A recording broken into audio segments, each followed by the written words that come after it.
Mae yna ddathlu mawr yma ar stondin NFU Cymru oherwydd maen nhw newydd gyhoeddi pwy ydi Ffermwraig y flwyddyn, Nicola Drew o Talgarth ger Aberhonddu. Many congratulations, Nicola. Thank you.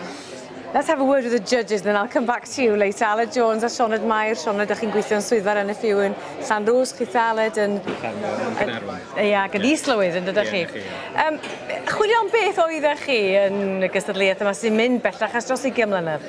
Wel, chwilio am rhywun oedd yn rhoi cyfraniad mawr i'r diwydiant samaeth, ond hefyd yn codi ymwybyddiaeth o'r rôl gwragedd mewn ffermio. A wedyn mae Nicla yn ferch ifanc, ac wedi rhoi cymaint yn y 9 mlynedd mae wedi bod yn ôl i ffarmio, wedi cyfrannu cymaint, ond wedi dod yn ôl i'r diwydiant ar ôl bod yn y diwydiant theatr. Ac ydyn mae'n stori ddiddorol iawn ffordd mae wedi dod i fewn i'r diwydiant. A beth oedd yn drawiadol felly am stori Nicola Sioned?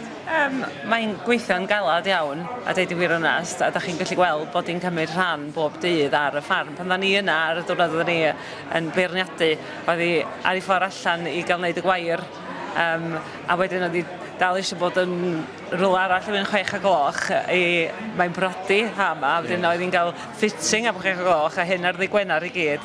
So oedd hi yn amlwg yn cymryd lot o yr awenna yn y ffarmio. You're obviously juggling a lot of balls then, Nicola. Trying to, anyway. Well, tell me to start off with about the theatre background.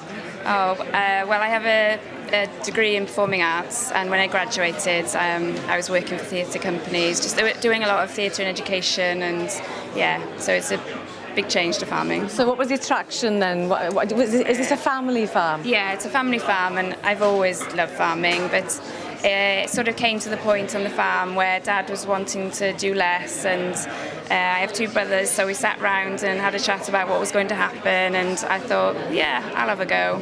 So. What about your brothers? They're both builders. Well, that's quite handy too, I suppose. Yeah. So how do you think about your role on the farm?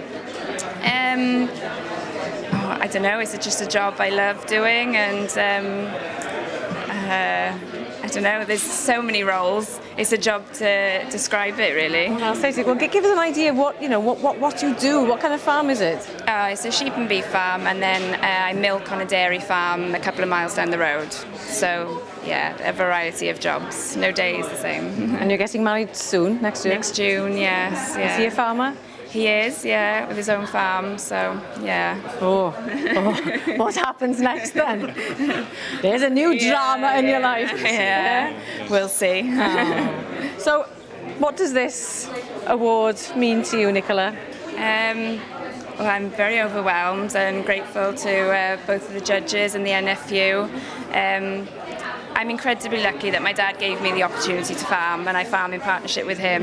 And I don't know, I just suppose I want young girls and young boys to see that there is a diverse range of people farming, and that if it's something that they want to do, go for it. Dyna'r neges felly. A mae rhywun yn meddwl am Dalgarth, mae rhywun yn meddwl am Hywel Harris, and there's a connection, isn't there? There is, yeah.